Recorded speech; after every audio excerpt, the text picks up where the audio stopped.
So it seems a lot of you are a little bit confused about the new IEM Meta. Let's talk about it. I'm Joel.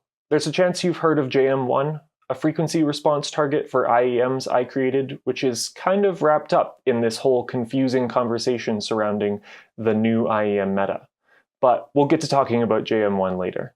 People are using the new meta as a shorthand for a style of tuning which really started getting talked about a few months ago. So far as I can tell, it was actually Mark Ryan from Super Review who first used the term new meta, but the term spread pretty quickly through the IEM community after that, with the Mega 5 EST, the Dunu Da Vinci, and especially the Dusk DSP all being very hyped IEMs considered to be a part of this new meta. Now Kryn has entered the conversation, using it both as a category in his store and as a code name for a new project he seems to be working on. But it also seems that how Kryn has described the new meta and how the Headphone Show has described the new meta are slightly different.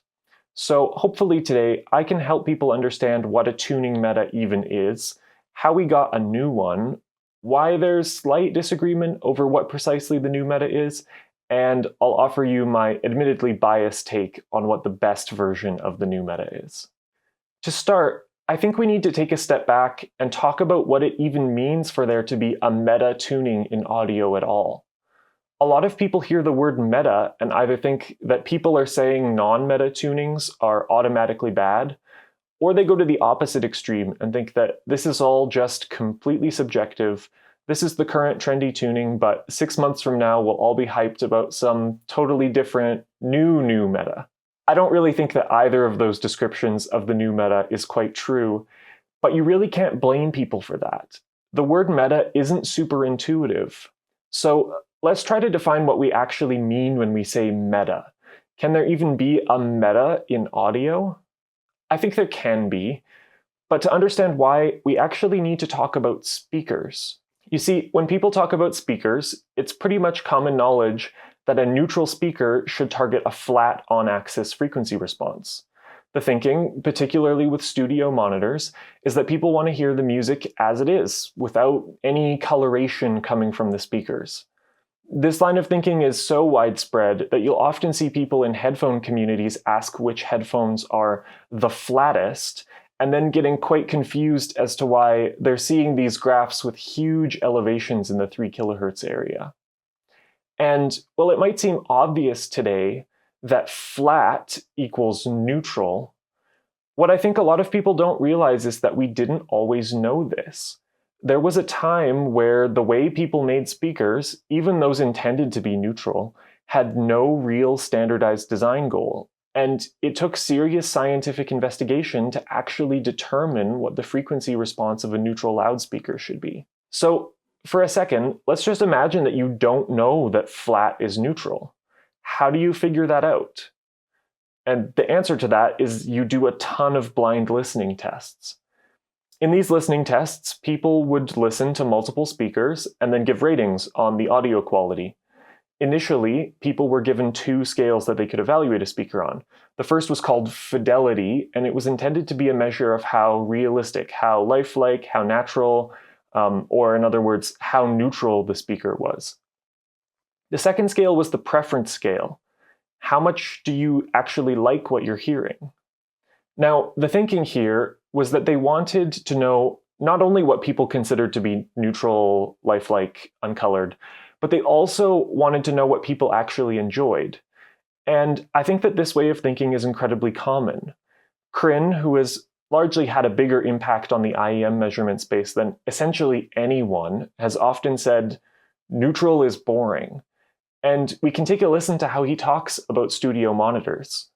Everything is being mixed on cold, unfeeling studio monitors, designed only for one job and one job only: to play back the track as uncolored as possible.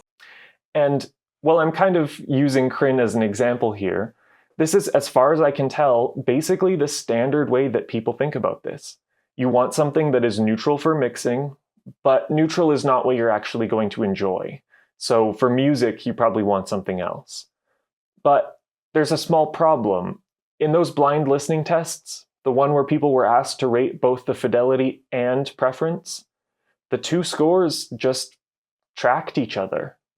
The speakers that people considered to be neutral and uncolored, and the ones people actually enjoyed, were the same speakers.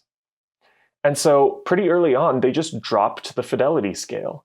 If the two scales measure the same thing, you don't need to make things more complicated for the people doing the test. And so since then, audio research has essentially focused on preference exclusively. Well, preference, of course, is going to vary from person to person.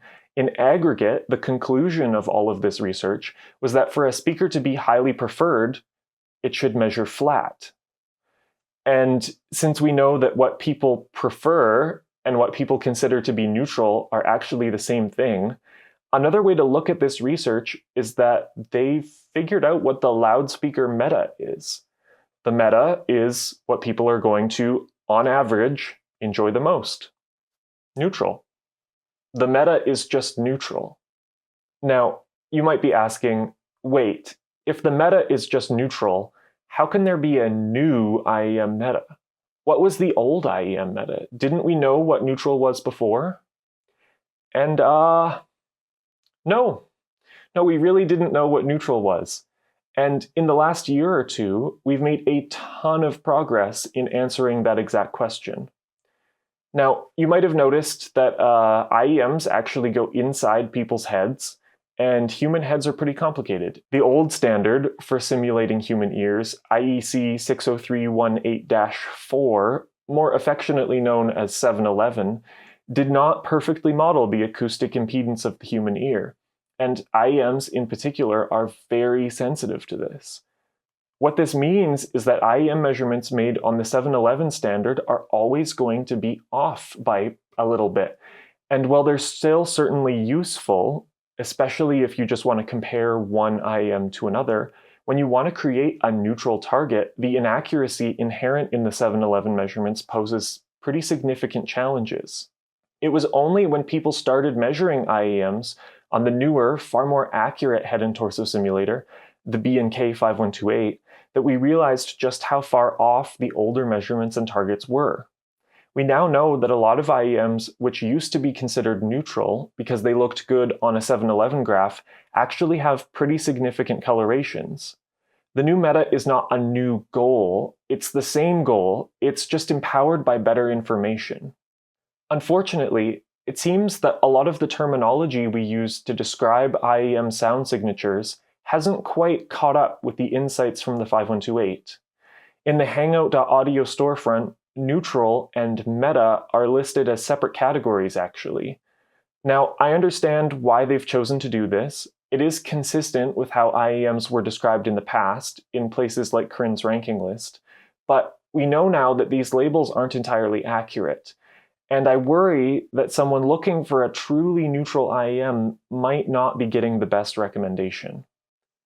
So we've talked about the theory behind the new meta, but what is it in practice?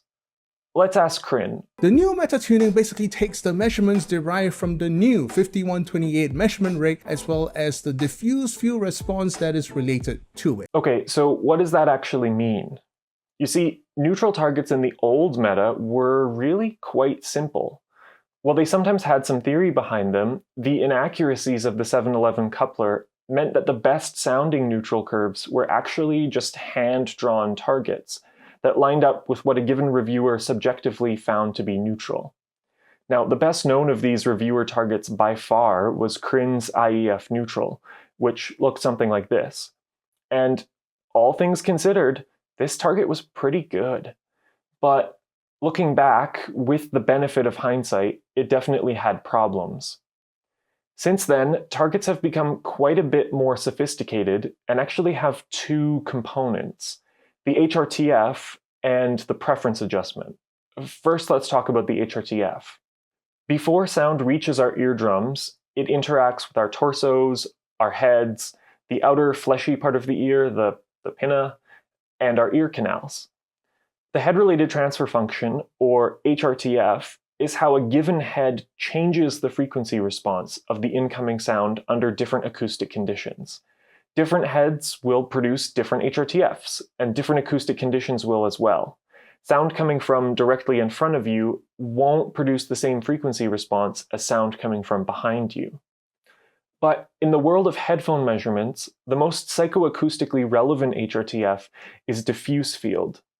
Because headphones are actually missing most of the directional cues we use to determine where sound is coming from, we don't want the HRTF we use to have any directional information either.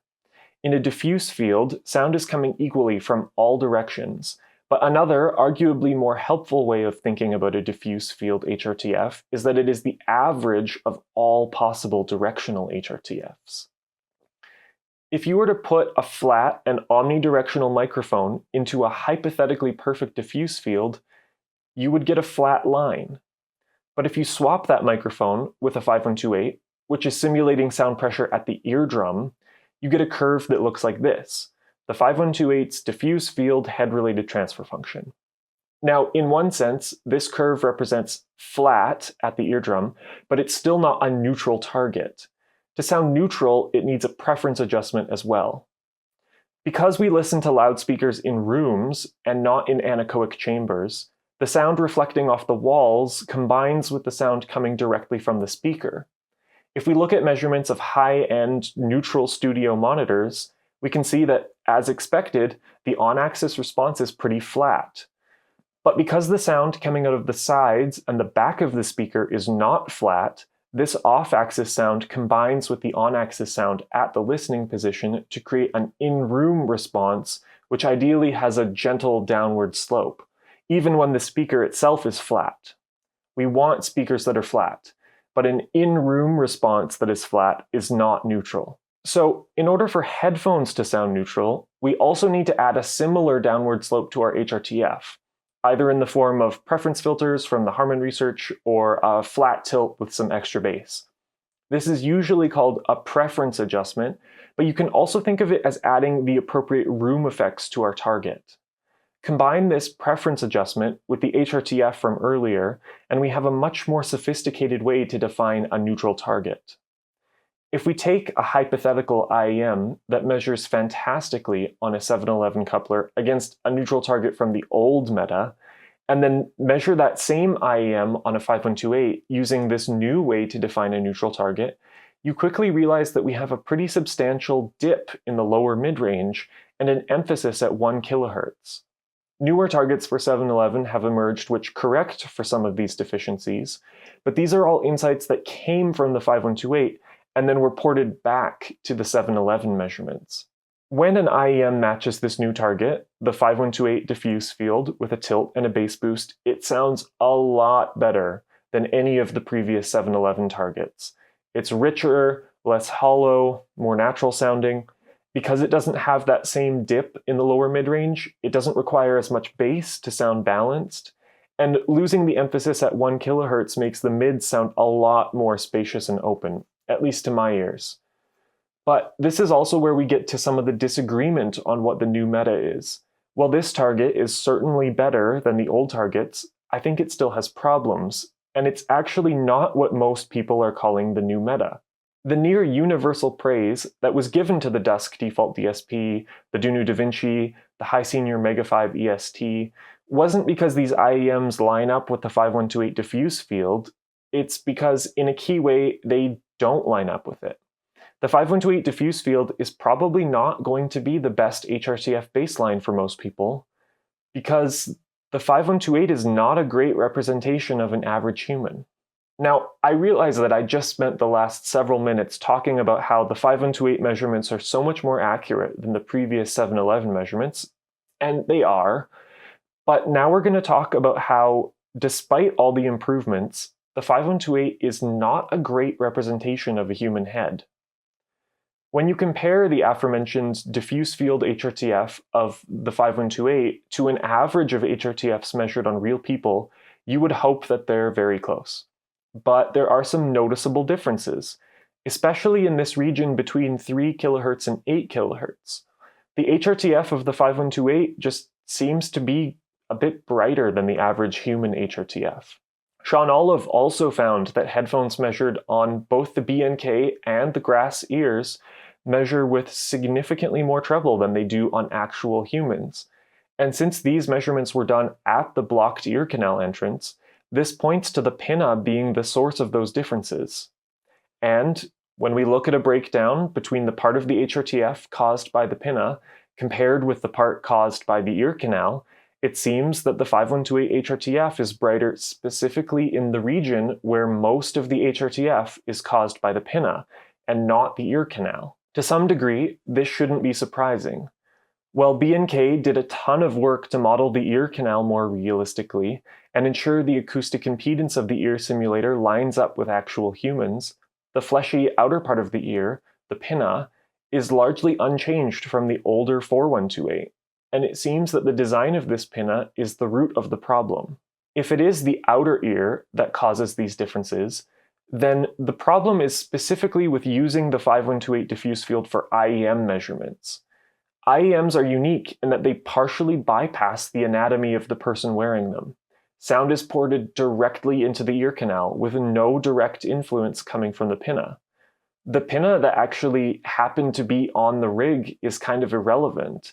It's super common to measure IEMs using a coupler that doesn't even have an outer ear. Now, of course, our brains still expect that some effect from an ear will be there, but you want your IEMs to match your HRTF, not the 5128's HRTF. If your ears happen to be very similar to the 5128's, then maybe the 5128's diffuse field will sound great for you. But because the 5128 seems to have ears which produce a brighter than average HRTF, using it as a target for IEMs will give a result that is too bright for most people. To solve this problem, what we want is an HRTF that reflects the ear canal of the 5128, which the IEM is interacting with, but assumes the outer ear of an average person, and not the ear of the rig. This would still be a diffuse field HRTF, but it would be optimized for IEMs to better represent how the average person is going to hear things. And, as it turns out, this is not a new idea. In the 2008 paper, Determination of Noise Emission from Sound Sources Close to the Ears, they do exactly that. They created an HRTF which combined the transfer function of the 711 coupler, the ear canal of rigs made to the older standard, with the diffuse field pinna effects of an average person. And this combined HRTF became the ISO 11904-2 standard. About a year ago, I devised a method for estimating what this curve would look like on the 5128, and this calculated result eventually became known as JM1. If we compare JM1 to both the population average curve and the 5128 diffuse field, JM1 follows the 5128 diffuse field very closely in the region where the ear canal has significant influence, but lines up much more closely with the average human HRTF in the region where the outer ear is most relevant. At first, we didn't know how accurate this calculation was, but it was an interesting hypothesis, enough so that it started getting a lot of attention. In side-by-side comparisons, it seemed like a lot of people preferred JM1 to the 5128 diffuse field. JM1 with Harman filters actually became the default target in Yakko's Auto EQ project for IEMs measured on the 5128. Headphones.com started using it as the compensation for their IEM graphs. If you've heard them mention a population average target or 4620 plus human DF HRTF, that's JM1. Sean Olive discussed it briefly during his talk at CanJam NYC. Timmy confirmed to me that it was the baseline he was using for the tuning of the Dunu DaVinci, and it appears to be what was used for the tuning of Crinical's Dusk default DSP to much critical acclaim. This is about when people started talking about the new IEM Meta. To a lot of people, the new Meta was JM1.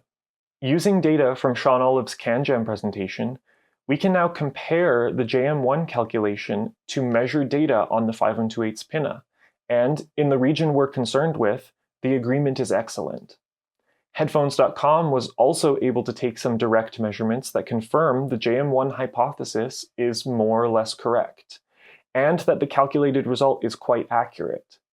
What that means is that for most people, JM1 is probably going to be a better, more neutral-sounding HRTF baseline than the 5128 diffuse field. Now, to make a few things about JM1 very clear, I did not give JM1 its name. It was really Listener who started popularizing it, and he gave the target its name. While I appreciate being given credit for the curve's creation, it really isn't a great name because it doesn't tell you what it is. Maybe going forward, we can start calling it JM1DF, because JM1 is still diffuse field. Second, JM1, because it's still raw diffuse field, like the 5128 diffuse field, is going to need a preference adjustment before it's an appropriate target. It's also worth keeping in mind that there's two versions of JM1 floating around. The original, which will need preference adjustments added to it through whatever graph tool you're using, and one with a 10 decibel preference tilt already baked in. It's also very important to remember that because different people are going to have different HRTFs, what sounds neutral to one person won't sound neutral to someone else. Just because an IEM is neutral to a lot of people doesn't mean that you will find it neutral. This might surprise people, but even though I created it, JM1 is not exactly what I prefer. When I EQ IEMs for personal listening, I find that I need a few decibels less treble in that 3 to 8 kilohertz range for things to sound natural to me, and someone else might need a few decibels more treble for things to sound natural to them. Neither of us would be wrong, we just each have anatomy that doesn't perfectly match the average. I understand that to a lot of you, this won't seem like a difference that matters all that much. And well, that's up to you. I'm not here to tell you what to enjoy. I find the difference between the 5128 diffuse field and JM1 to be quite noticeable. These differences lie in a region where human hearing is very sensitive, and what might seem like a small difference on the graph can have a larger impact than you might expect. To my ears, the treble of the 5128 diffuse field can be somewhat harsh and a little bit bothersome, while JM1 is a lot more pleasant and balanced sounding. Using published data on the variation in HRTFs, we can visualize very approximately how much different pinna shapes cause individual HRTFs to vary. Looking purely at variation from the pinna, to cover 95% of people, we need a shaded area which reaches 4 decibels from the average at certain frequencies. While we can also see here that the 5128's pinna effects aren't unrealistic, they do reach towards the extremes of the bell curve at certain frequencies. This deviation between individuals also means that you are probably going to need to try some different IEMs, or better yet, spend some time experimenting with EQ to figure out what you really like, especially in the treble. Perfect adherence to the target might not be what works best for you. But most people aren't going to know what their own HRTF is, so population averages are very useful in understanding what's going to be perceived as neutral to the largest number of people. And the more this target deviates from the average, the more likely it's going to sound colored to most people. JM1 probably won't be the best shot at neutral forever. As we continue to learn, the target we shoot for is likely to change as well. But this will be fine-tuning, not radical changes. I just don't think we'll see changes to the IEM meta this large again. That also means that this style of tuning is here to stay. At some point, we'll probably stop calling it the new meta, and we'll just start calling it what it is: neutral. I'd like to thank you all very much for watching. This is my first video here on YouTube, and if you'd like to see me make more, now more than ever, liking and subscribing would mean a lot to me. While I've been a bit critical of Kryn in this video, I also need to give some props to him for updating his IEM graph tool to use JM1 as the default baseline for 5128 measurements. This was a change he made literally while I was working on the script for this video, and it prompted a few last-minute changes. This video was pretty long and technical already, and I feel like I've left a ton out, but leave any questions you have in the comments, and maybe I'll get to them in a future video. If you're interested in learning more about this, I definitely want to plug Listener's articles, The Shape of IEMs to Come, and his article on Diffuse Field. Both are available over at headphones.com. If people are interested, I might make a follow-up to this video that goes into more detail on how JM1 was actually calculated and answers some more technical questions that this video brings up. With that, I'll see you all if there's a next one.